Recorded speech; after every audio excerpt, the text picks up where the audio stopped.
Don't look now, or do. We got 23 days away from the first college football Saturday. Gosh, I'm fired up. I know you're fired up. It's a great day to be alive. It is Tuesday. Nay, actually, it's Thursday. August 7th, 2025. Last one on the face of the planet. We don't know what day it is clearly on this show, but if you're in fall camp, you definitely don't know what day it is. Shout out to all our people just soldiering through the trenches of what fall camp is, because Cato and I both experienced it on different levels. I'll say this: App State's fall camp a little bit more intense than Cornell's fall camp. No knock on the Big Red, but when you get into fall camp mode, you're just one foot in front of the other. You start walking to meetings without your brain actually telling you when meetings is going to be. You start just kind of waking up in your locker, not sure what day it is. But we got fall camp going on. We got fall camp intel for you. Hot and ready, hot and fresh. Let's start with Tennessee. Knoxville is buzzing right now because you got a little quarterback battle going on. Joey Aguilar in from App State by way of UCLA, by way of the portal. When Nico left, you just kind of assumed, if you're a Tennessee fan, if you're a college football fan, you just assumed he would be the guy and get the job. Jake Merklinger, little Lee Corso action, not so fast, my friend. He's actually been in the system the longest. Is he going to find a way to win this job? George McIntyre, I think if he were on campus longer, maybe a little bit more physically developed, you'd feel better about him, but he makes good decisions. Does he separate? That's the big thing with the quarterback battle right now that we're hearing. They all look good in drills. They all look good throwing the ball around the yard. None of them, keyword, none of them were blurred out throwing an interception on Tennessee's social media pages. But with that being said, you got a scrimmage this upcoming Saturday, and this is a time where guys really start to separate. Okay, that's what they're waiting to see, from what I have been told from folks close to Tennessee's football program. Joey Aguilar, when he got to Knoxville, the thing that I was told is the best move he made was just like kept his head down, kept quiet, didn't do a bunch of PR, didn't do a bunch of interviews and stories, like just kept his head down, did his own mini install series of what spring practice was. How much does he take the job this upcoming weekend and throughout the rest of fall camp remains to be seen, but that's really what it's going to be about here for this quarterback battle. It's not going to be handed to Joey Aguilar. It's not a thing where, well, we're paying him the most, so Joey Aguilar is going to be our guy. No, like, you are going to have to legitimately win this job if you're going to start at quarterback for Tennessee. And some of that, I think, is Josh Heupel just being a smart individual. Some of that is Josh Heupel being in tune with his locker room and being a quarterback in his own playing career. But that's how you lose a locker room, man, is if you just hand the job to a guy that hasn't actually won it based on merit. Because here's the deal. Everyone in that locker room by the end of fall camp will know who the starting quarterback is going to be. Whether it's announced or not, you will know who gives you the best chance to go win football games. So if you pick a guy that's not that guy because you're paying him more or because you think it's what you're supposed to do, then the locker room at that point in time is like, what are we doing here?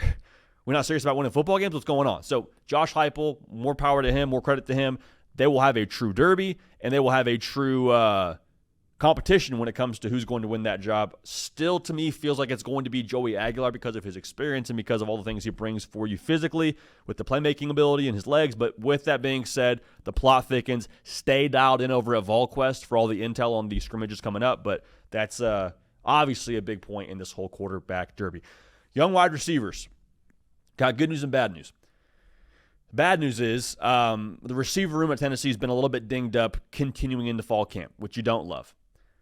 The good news is there's a lot of reps to go around now on some young wide receivers that are going to have to play for your week one. I was told Rodarius Jackson, freshman receiver, will have to play week one. Travis Smith will have to play week one. And not just play like sparingly and get spots. Like, they legitimately will have a role when you go out there and play against Syracuse that first game of the season. So you hope those guys can elevate quickly, because I think that's one of the big pieces for Tennessee. If you want to get back to being what you were in 2022, you got to go win a one-on-one.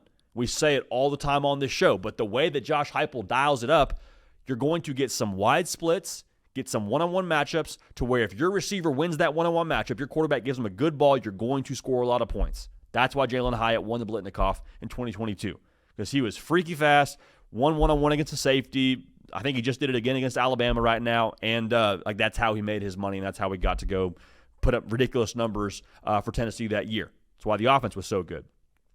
Is that this young group of guys, is that going to be Tennessee takes a second to get back healthy and then you see it later in the year? I don't know, but the bottom line, young dudes will have to play for Tennessee on the perimeter starting week 1. Now, they love their tight end group. Miles Kisselman was the player that was blurred out during that Blurgate situation that happened in Tennessee over the course of the first few fall camp practices. They think he's phenomenal. They think that they have a deep room as well. They think they could end up playing some more 12 personnel. That means having one back and 2 tight ends on the field at a time. If that's the case, more power to Tennessee. I think Josh Heupel has proven now he is a evolved enough play caller and head football coach to where if we got to win scoring in the 20s, we'll do it. If we can score in the 30s and 40s, like we'd much rather do that. But if we got to win in the 20s and we got to run the football and line up with 2 tight ends, we're just fine doing that. They think they have the personnel to do that. Now, speaking of running the football, some offensive linemen to keep tabs on, kind of transforming their bodies.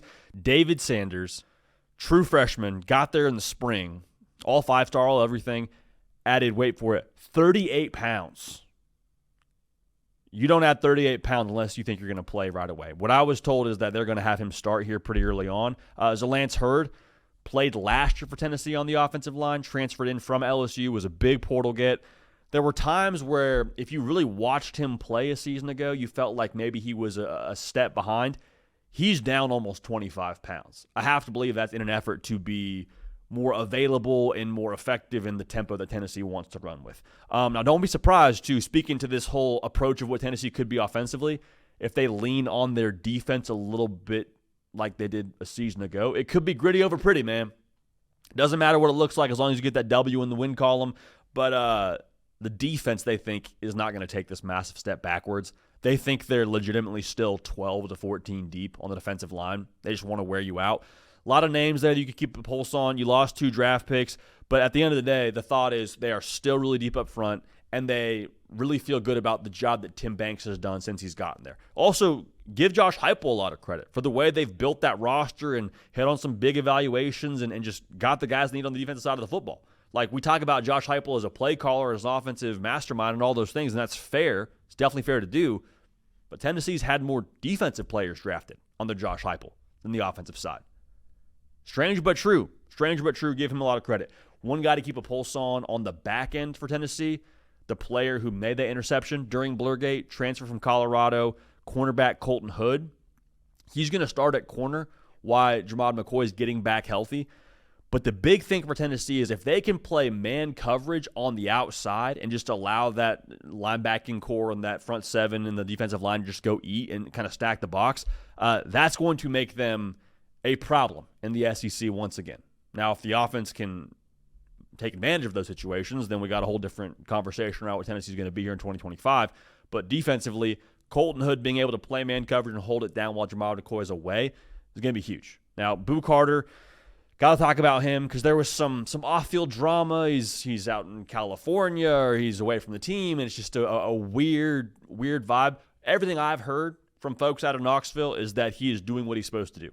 Now, the thing with him is he's got to do it every day. If he does it every day, he shows up and does the right things and is on time and all those other details that come with playing college football at a high level, he will start at nickel for you, and he'll also get some snaps on the offensive side. So, for me, the way that I'm looking at this for Tennessee, if they have a true guy at quarterback that emerges from that battle, there's a lot of other pieces of this roster that can and should get you excited, especially on the defensive side. Now, if the receivers can elevate too, what I just said, we're talking about what they were in 2022 and comparing this offense to that. Now, that's a lofty comparison. There's a lot that still has to happen for them to get back to that level, but that's the hope within this team is can we be more explosive? Because they're going to run the football, right? I mean, Josh Heupel, I believe it's every year he's been there, they've been north of 2,000 yards rushing.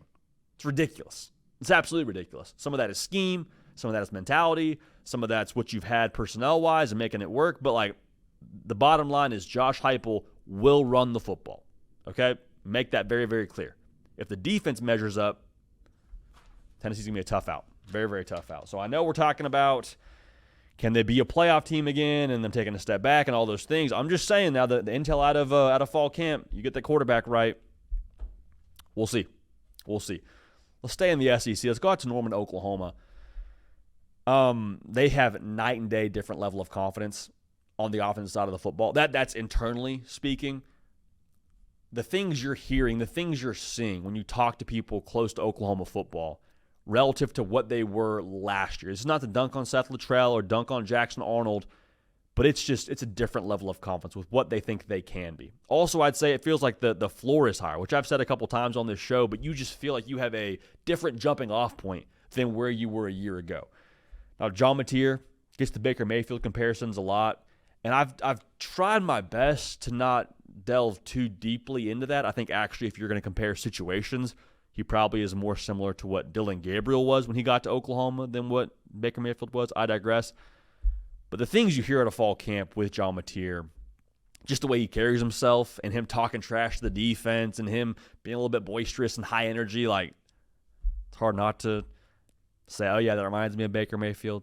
I digress. We'll see what happens there. Jaden Ott is the transfer running back from Cal. Remember, they got him post-spring practice, so he's still getting up to speed.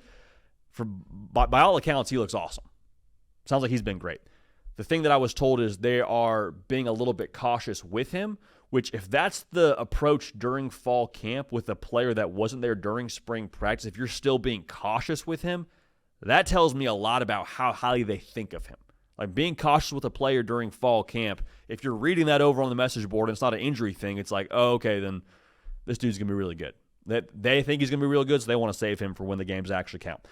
The offensive line, still gelling a little bit. Remember last year it was atrocious, and it was probably a similar headline you heard if you were keeping tabs on fall camp during this part of the year season ago. Still gelling, still getting up to speed. Let me be very clear. The situation this year on the offensive line is very different than what the offensive line was a year ago. Like last year, the internal buzz, now we're hearing a year later, is they were having trouble even getting the play started.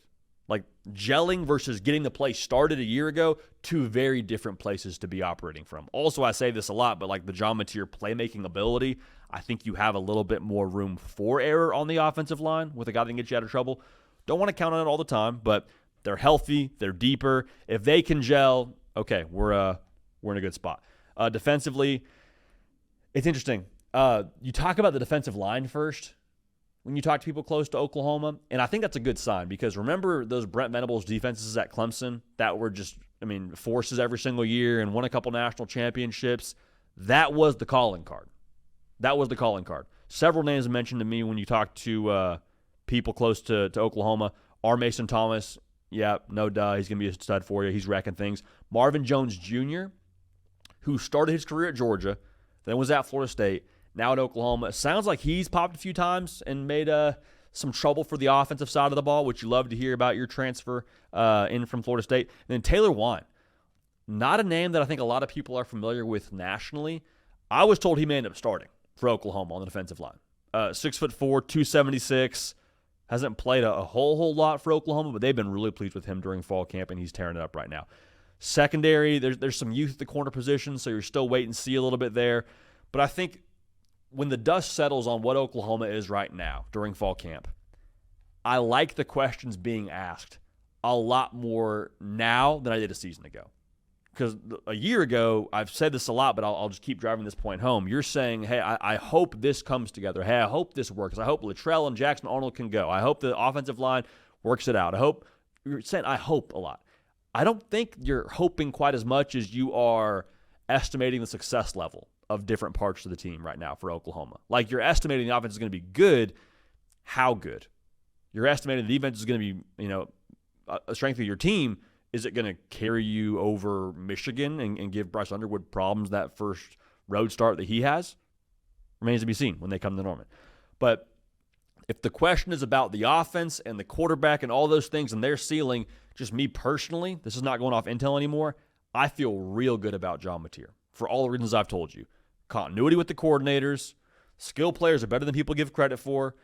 I think that the moxie he's bringing to this whole situation, the way he's approaching it, fires me up from an Oklahoma fan. Talking to him at media days, I'm bought in on the it factor. I would not be shocked if Oklahoma, again, backdoors their way somehow into the college football playoff. I'm not picking it right now. I've already given you my 12-team field. Oklahoma is not in it. This is not me pandering to the Oklahoma fan base. This is just me telling you. While I don't have it picked or predicted, and I'm not changing my pick, it would not be the most shocking thing in the world if John Mateer pops how we think he could pop and Oklahoma's sitting there on Selection Sunday finding their way in the playoff. Just saying. Just saying. But that's the fall camp intel for you. Got off the rails a little bit, but the party goes on. Let's go to South Bend, Indiana here for our final segment of some camp intel right now. Notre Dame, at a roster level, is at a totally different place than where they were pre-Marcus Freeman.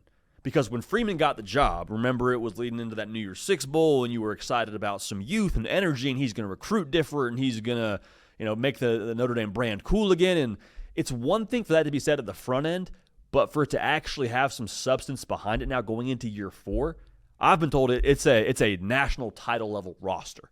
Now, quarterback we'll talk about here in a second, but like just the logjam that I've been told you have at different positions. Like on the offensive line, you got 5 stars on that group that are still waiting to get on the field. You're talking about freshmen like a Madden Faremo on the defensive side that's an early enrollee and looks part 110%. You're not sure how much you're going to see from him because you got Kingston Viliamuasa.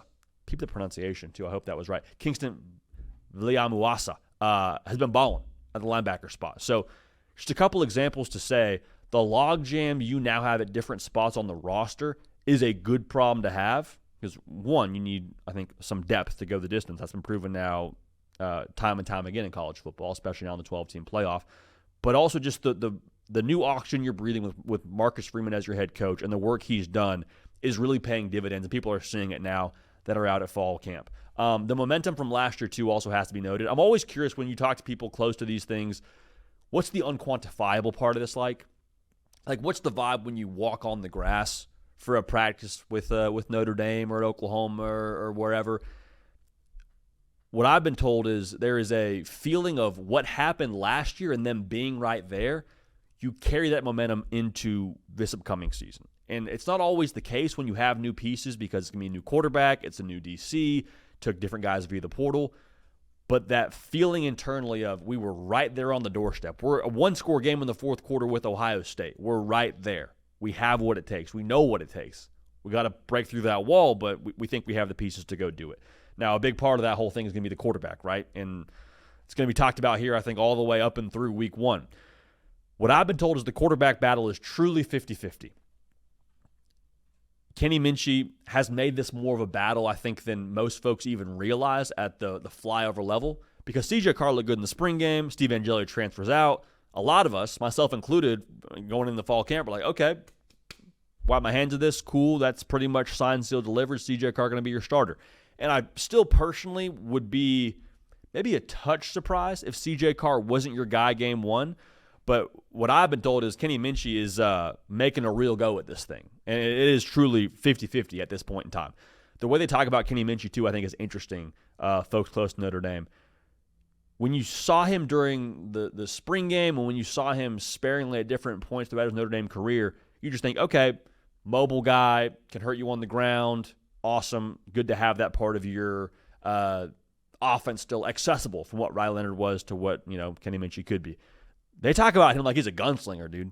They talk about Kenny Minchey. He's actually pushed the ball downfield and liable to throw that thing, which I'm very, very curious to see if he does win the job, how much of that translates to him actually, accessing the potential of what that receiving core is. Because that's my thing, too. If Kenny Minchey does win the job, that to me would speak volumes as to what he truly is as a passer and what he's been behind closed doors as a passer in South Bend. Because you have so much in that receiver room, you're not playing a dude that can't run the Mike Denbrock offense, I think, going into another year in South Bend. Like you did it with Riley Leonard, and that was one thing. C.J. Carr can throw the football. C.J. Carr can push it downfield. So if Kenny Minchey beats him out, yeah, I got the mobile element, which I like, but he's starting at quarterback for you because he's good enough as a passer and able to run the true system, which I would be very excited about. It also should be noted, though, whether it's Minchey or whether it's Carr, there is a true level of the offense will look different relative to who your quarterback is, which to one extent you say, well, that's what good coordinators do. If I have Jaden Daniels at quarterback and I'm Mike Denbrock at LSU, I'm calling the offense different than if I have Sam Hartman at Notre Dame when he first gets there. So all that's to say, right now the way they're going about it in this battle, they are going different days with the quarterbacks with the ones. So one day is Kenny Minchey's day with the ones. The next day it's C.J. Carr's day with the ones. And the reason why that's important, to me that says you're truly scripting your practice differently for Mike Denbrock for who your starting quarterback is that day. which you don't really do if you have guys switching every series or every period or whatever. Sounds to me they're truly tailoring these offenses to the specific quarterbacks and their skill sets. CJ Carr, what I was told is, slow start to fall camp. It's over on the blueandgold.com board that he had a couple of turnovers to start practice, which you don't love, or start fall camp, I should say. I think the playmaker ability for him is something that is not talked about quite as much. I was told he's a true guy that maybe isn't like a dual threat, but he's a true playmaker. And that part of his game, they think, could also be a factor when it comes to finding an edge in this battle and ultimately winning this battle when it comes time for them to play Miami. Last thing on the quarterback battle, it's very unique in the sense that you play Miami at Miami, but then you have a full week as a bye before you play Texas A&M at home. And we'll talk more about this game a little bit later, but I make that point to say whoever starts for you against Miami may not be the guy that starts for you whenever you play A&M at the crib. Okay, so you'd like to have it settled by the first game and like to have that be a win and have everyone look good and say, okay, I made the right decision. But I'm just saying, keep a pulse on that part of this because it's still something to monitor. Now, the safeties is the position that I was told is really popping during fall camp. A lot of names. Luke Talich, Jaden Blair, the freshman. Adon Schuler is a guy that you already know about if you're a Notre Dame fan. You lost Xavier Watts, and that's leadership, that's production, that's all those things. They're not taking a step back there at all. They feel great about that position. Leadership-wise, overall, you're still waiting to see, who QB1 is going to be and all that, and that's TBD, but they feel like they have what they need from a Drake Bowen to, I just mentioned it, on Schuler. On the offensive line, they've got some returning production there. They feel good about the leadership overall, not being a governor on this football team, getting back to where they ultimately expect to be, even losing a Jack Kaiser and losing what I just mentioned, Xavier Watts. So at the end of the day, the feeling with Notre Dame is if you get the quarterback right, you're a national title caliber team. Full stop. Full stop. Now, that's a very big if. It's a very, very big if. And I think the question I would ask after that question gets answered is, okay, well, who you have at quarterback, how far away can they be from great at times to where the rest of this roster can pick up the slack and push you to a spot to where you can still win games where your quarterback has an off day. At some point in time, every team has to win a game where they don't have their A game, especially at quarterback. How good is Notre Dame around their quarterback in specific spots to get that done? But so far out of fall camp, they feel great about the rest of the roster, and the quarterback battle is still ongoing. All right, so speaking of week one, I was talking to Cato before we got rolling with the show, and we have a fair amount of discussion before we nail down all our topics and ask Cato what he likes, and we just kind of kick some ideas around. I was telling him, man, I'm just like, week one is give or take 3 weeks away. It's very top of mind right now. I want to talk about week one, so we're going to do that here for the next few segments. But who has the most pressure in week one? Like who from a team perspective, needs to get it done in week one of the college football season? Got a couple of teams for you here. Before we get to week one, though, we respect, honor, and appreciate week zero on this show. Some people turn their nose up at it and say, oh, week zero isn't not really college football season. Really? College football games being played. They got a conference game, week zero in Ireland. Farmageddon, Iowa State, Kansas State. That's a massive game. I don't really have a side here as to who needs to win week one there. But remember how that conference race came down to November in the last few weeks, and it's like, well, hey, if this team wins this game and this team loses that game, well, then it creates a tiebreaker scenario. Start yourself off with a lack of headaches in Ireland and just win the game week zero, whether you're Kansas State or Iowa State. Like that in itself would just do so much for you to say we handled business the first week of the season in a foreign country. We got it done. Awesome. Keep it pushing. That's high stakes for your first game of the college football season. In a conference that's madness, to have Iowa State roll out there replacing their two leading receivers, Kansas State rolling out there trying to get Avery Johnson back right in an offense that wasn't awesome throwing the football last year. Like, who can get right in Ireland? Will tell us a lot. Will be a lot of fun. High intensity, week zero. But in terms of week one, man, I think Auburn, you got to win week one at Baylor. Like, you have to. You have to. And the reason why I say that is the number that I think Auburn has to get to from a win total perspective is 8. At 8 wins, you're not thrilled. You're not throwing parades in the streets, but I think you are saying, all right, great. check that box when it comes to actual progress under Hugh Freeze. And when you look at the schedule, here's how I see it breaking down for Auburn. You have 3 gimmies, right? You got Ball State, you got South Alabama, you got Mercer. Now, we've seen people get got, but those are the 3 games you should win. You have 4 games from where I'm standing that you should feel pretty confident with your ability to win if you play your style of ball. All right, 4 games I would say you have a better roster. At Arkansas, if you don't give the football away 18 times, you win that game. Kentucky, you should win that game. At Vandy, I know Diego Pavia's got Hugh Freeze's number, but you are a better roster than Vandy. You should win that game. You want to get to 8, you got to beat Vandy. And then Missouri. I love Eli Drinkwitz. I think Bo Buell is going to start. I think that Auburn, from a roster perspective, should win that game. Should's a funny word in college football, but from a talent level, you should feel like you have a chance to go win those games. There's 4 games now that I think are just kind of tough to bank on as wins. Like Missouri, you can maybe factor into this discussion, but I think outside of those 4 I just mentioned, these 4 to me are the toughest to bank on as wins. At Oklahoma beat you last year at your place, and they got better, so there's that. At A&M, I know you won that game a year ago, but it was overtime, and it was madness, and it was, I don't want to say fluky, but I would say there was some fortune involved there. Now you got to go to their place, and they got revenge on their mind. I'm just saying. Georgia and Alabama, those games speak for themselves. From a roster level, like they're going to be more talented. So if you're breaking this thing down and you win the games I think you're supposed to win the games that you have a better roster, you're at 7. You want to get to 8? I think Baylor's the most winnable game of that group that I just mentioned. Like you could say Oklahoma, you could convince me on A&M. We talked about Missouri, but like to me, the win against Baylor on the road to start the season, 1, you'd feel better about getting to 8 based on the roster math or the schedule math I just did for you.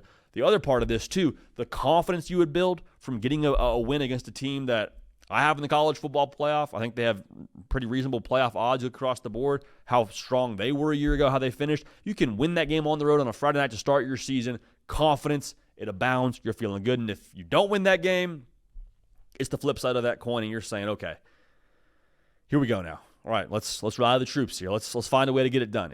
I'd love to start the 2025 season, the Jackson Arnold era, off with some confidence, because it's no secret. Confident teams are the ones that win football games, and capturing that early would be huge. Tennessee, they play Syracuse to start the year. You got to beat Syracuse, man. And Fran Brown is a program guy through and through. We are as pro Fran Brown as there is, I think, when it comes to a college football show nationally. Heck, I'll say even regionally. We might be more pro Fran Brown than some shows out there in upstate New York. I digress. Tennessee, if you want to send your fan base into an absolute frenzy, if you want the Nico situation to age like fine milk, lose that game in Atlanta. Lose that game and see what happens. Okay? And I know it's a double-digit point spread. I do not expect Tennessee to drop that game. But how crazy the offseason's been, how crazy the quarterback situation has been with getting Joey Aguilar post-spring, who I expect to be your starter, the opportunity cost of not winning that football game, it would be heinous. It would be absolutely heinous on all fronts. Now, I expect them to win, but you got to win. Absolutely have to win. Miami and Notre Dame is going to be the Sunday matchup, as well as South Carolina Va-Tech. But Notre Dame, Miami is more impactful to me on this level. Notre Dame, I think, has to win this game. Has to win this game because they have 2 games to start in a 3-week stretch where you got to split it. If you go 0-2 to start the season, not saying that your college football playoff aspirations are dashed, but you feel a lot less confident in terms of finding your way in, like you did a year ago when you lost to NIU. Like at that point, I think you're starting to whittle down the fingernails a little bit. You're biting those things on a weekly basis. I would hate the way that a loss against Miami, if I'm Notre Dame, would set up the A&M game, because there's a lot of different pieces that would be moving to this, but the first part of it would be you got to come back home and I think play a team that's actually better than Miami and Texas A&M, and then you also play a team that's got revenge on their mind because you beat them in College Station. Like I don't love the way that shapes up. And oh, by the way, you have your back against the wall at this point, 0-1. Potentially asking who your starting quarterback is with a whole week to think about it. I don't love the way that feels. So if you can beat Miami to start the year, get the vibes right, have confidence in your quarterback, come back home with some confidence, some momentum, some mojo, not have to ask the question of do we get in with 2 losses. Just stop that conversation in its tracks, start with a win.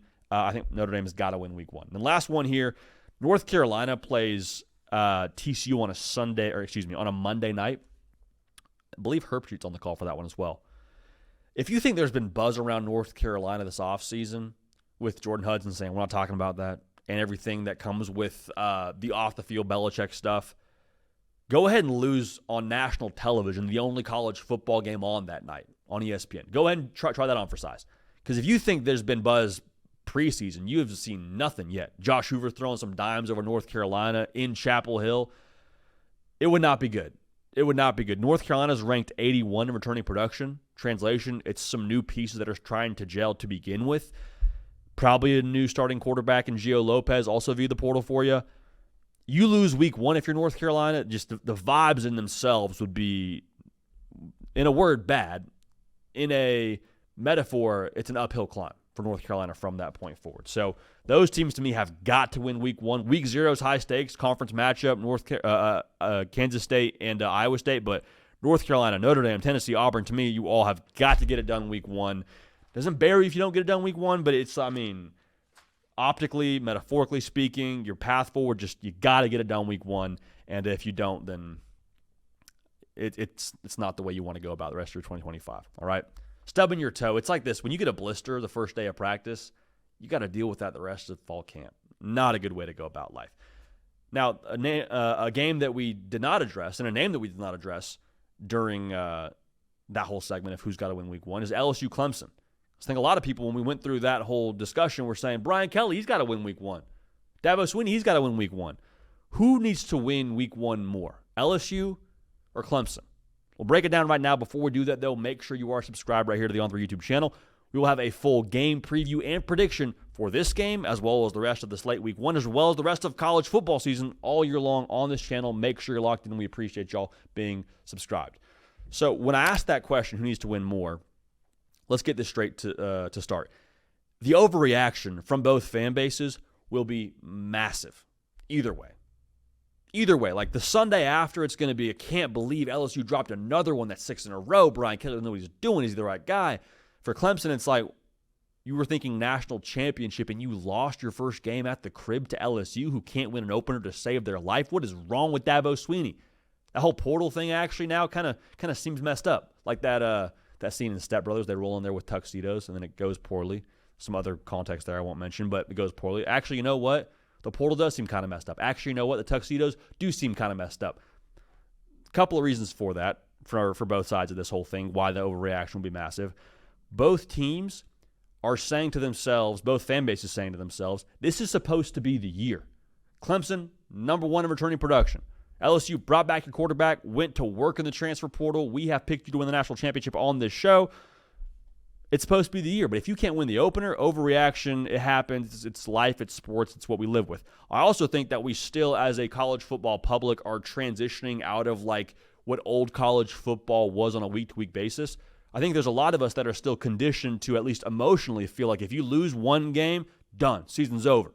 In the moment, I'm not saying that's actually how we think about it as the season progresses, but like one loss, especially a loss in a big game to start the year, would totally alter how you're viewed the rest of the year. You write the obituary. Now, what's the reality? Reality is whoever loses this game can, and I think will, still make the college football playoff. But who does it mean more to? The Clemson side of this, I think, is all optics. Okay? It would be a very unsettling feeling with all the hype from this offseason, what I just said around number one returning production, your quarterback's back for a third year, all those things, and to drop your opener would just, again, feel kind of funny. But let's play this out a little bit further. Let's say that Clemson gets into a spot where the sky has fallen. The sky has fallen. Let's say you're 10-2. Let's say for whatever reason Clemson's in a spot where they aren't winning the ACC. And Clemson's on the outside looking in without an auto bid into the college football playoff, and we're going through the resume. Clemson, you want into the college football playoff? Let's see who you beat. Looking at these notes here, okay, lost to LSU, not great. Who'd you beat that I'm excited about? SMU? Maybe. And maybe. They made the playoff last year. Georgia Tech? Could be, but I wouldn't bank on it. Louisville? I don't know. You hope South Carolina's good. If it's a win over them, awesome. But like my point being, there's no team outside of LSU on Clemson's schedule that I think is going to be a college football playoff caliber team in 2025.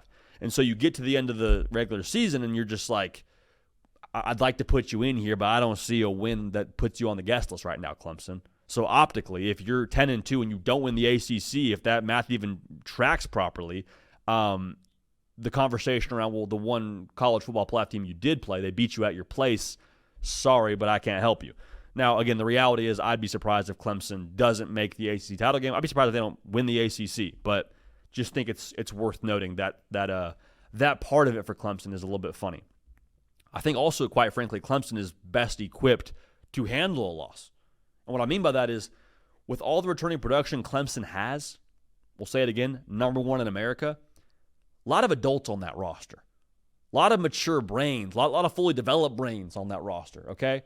So if you lose a game, it hurts, it sucks, but I think the continuity within that team, the chemistry within that team being what it is, you're able to handle it and process it a little bit better. Hey, that was tough. We still know who we are. We made the playoff at 9-3 last year. We're good. Does it suck? Absolutely, but we're good. Like, let's just steady this plane, get back on track, and let's go win the ACC. Let's win out and make the college football playoff. Could very much see that happening. I think this means more to LSU. I do. I think it means more to Brian Kelly. I think it means more to, quite frankly, the powers that be at that school based on how much work they put into their roster from the transfer portal level. LSU needs this on a number of levels, but I think most importantly, I think it's a psychological thing for LSU. Like, I think if you lose another opener, it's going to be very easy forget the fan base for a second, on an internal level for LSU to have here we go again. Another opener lost, another hole we got to dig ourselves out of. And I'm not saying it's across the locker room. I'm not saying it would just be, poison the water in Baton Rouge. But I do think it at least opens you up to there being fragmentations, maybe a harsh word to use, but I think it could fit here for the situation if LSU does drop the first game. Because what I would love to have happen for LSU, if I'm in that locker room or at a fan base level, is you win the first one, and then you can very confidently and definitively say, this year is different. This year is different because we just did something we haven't done since we won a national championship here, which is win the opener against a good opponent. We're different this year because that result is different. You can point to that tangibly, and you can say everything we talked about in the offseason about us being a national title team and us doing this and us doing that, that's real. Look at that game. Because if you don't, the opposite can happen and say, we talked about this and that, and you start to second-guess yourself, start to second-guess all the hype that maybe you bought into. Just don't have that happen. Don't have that happen. Also, if you drop this game and you don't win the SEC, you still got to play Florida, South Carolina, A&M, Alabama.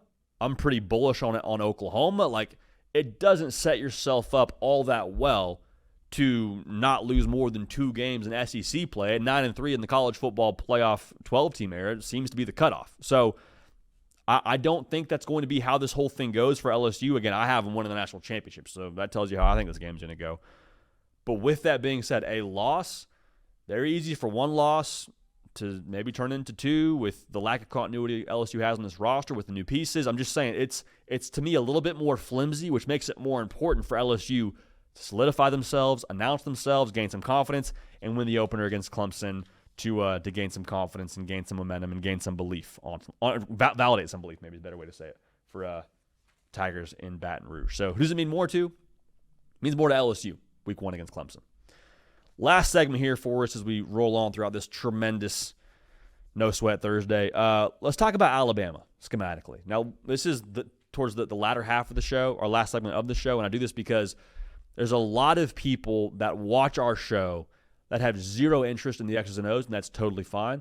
But for those of y'all that are the college football sickos and that want to talk ball, want to talk scheme, want to talk specifics, we do that here as well. I mean, heck, this is a show run by 2 former college football players, so let that be known. I think Alabama, what's not being said about them offensively is how important and how maybe accessible the quick game and short passing game can be for, I believe, Ty Simpson, and what that could mean for them. To put it simply, little could go a long way for this Alabama offense, much like it didn't a year ago. So if you're watching as a one-off clip, you're watching during the full show, we appreciate y'all. Bama fans, make sure you're subscribed. Thank you for being locked in. Does a lot for us. Here's the thing. Last year with Jalen Milroe at quarterback, he was a special player with the ball in his hands, especially when he tucked it and ran. He made a lot of great throws last year. It wasn't consistent. And for Alabama this upcoming season, you hear Kalen DeBoer talking about how practice looks behind closed doors during fall camp. he highlighted something the first few practices about Ty Simpson. He said he makes his layups. He takes the gimmies. He makes the easy plays.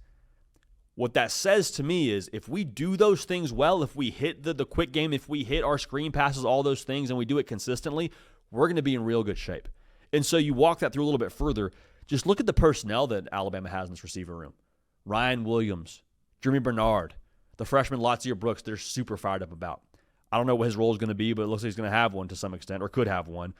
All three of those players I just mentioned, the common denominator to me with those guys is they are good players. Dare I say, Ryan Williams, borderline special players with the football in their hands. Like, give it to Ryan Williams in space and let him work. Not something that I felt like Bama was super elite at doing, and I think a lot of that had to do with the inconsistency every single week of what you got from Jalen Milroe. So the quick game in general, whether it's Austin Mack, Ty Simpson, Keelan Russell, what it does for a quarterback emotionally and schematically, it gets him in rhythm, calms him down, man. Like a slap in the face. First drive, throw the hitch route, slap in the face, calm down, we're good, play football. Like getting the first hit out of the way, but getting that first completion out of the way goes a long way for whoever Bama is starting at quarterback. Now take it a step further. Get that hitch route that you completed through at 6 yards, depending on how you run your hitches. But Ryan Williams broke a tackle, went north and south, and took it for 25, and we're in a totally different world now as a quarterback, how we're thinking about the rest of the series, the rest of the quarter, the rest of the football game. The confidence just growing and being able to have that build from making easy plays and doing those routinely, that's going to make a world of a difference, I think, for Alabama in 2025. So I know a lot of Kalen DeBoer, and we've talked about it on the show, a lot of his offense that you get excited about is the explosives. You go turn on the YouTube of Washington during that 2023 season with a Dunze and Penix to Polk and all those deep shot plays that you like to run on College Football 26. Those still exist, but here's the thing. Those are made a lot more accessible, a lot more open downfield when a defense has to honor your quick game, has to honor your screen passes, has to honor the stuff that all happens within like the 10-yard radius from the line of scrimmage and out to the sideline. If you can get really good at that, that's going to change the entire trajectory, the entire complexion of what Alabama is offensively here in 2025. And the reason why I'm just driving this home, it's not anything that takes a ton of like physical gifting. Like I promise you, all three of those dudes I've mentioned in the Alabama quarterback room, they can make those throws. Now, making it routinely is what I think changes Kalen DeBoer's system because then it builds on each other, right? I mentioned the deep game. Running the football becomes easier. Everyone's job is easier when you make the quick passing game consistently. And so the personnel they have paired with how accessible it's going to be for your first-year starting quarterback, whoever it is, that to me is what changes the entire outlook for Alabama here in 2025. So you want to be great in 25, Alabama? Do the simple things. Do the easy things. Make your layups, the quick game. A little can and will go a long way because of who you're getting the football to, because of who that little is going to that eventually does go a long way with a Ryan Williams, Bernard, Latzia Brooks, so on and so forth. Even Isaiah Horton, good athlete with the ball in space as well, even though he's a bigger body. So Alabama, a lot there, a lot to unpack. Not a super, super deep dive, but just making your layups, man. Score a lot of points. Tale as old as time. All right, college football season, it is here. We want y'all a part of this. One more call to action. Make sure you're locked in. Make sure you are subscribed. We are about to roll into 3 shows a week. We'll give you some official information on that when we have it, but it's going to be sooner rather than later. All right, before we get the college football season in full swing, we'll be going 3 times a week. So, again, tell a friend, get them locked in. If you have to take their phone by force or steal their password to get logged in and subscribe to the channel, I would say do that. It's probably better for them, and they'll thank you for it later. But for myself, JD PicKell, for Caden Smith and the ones and twos, we thank y'all. We appreciate y'all. We love y'all. We'll keep this party rolling. We will see you.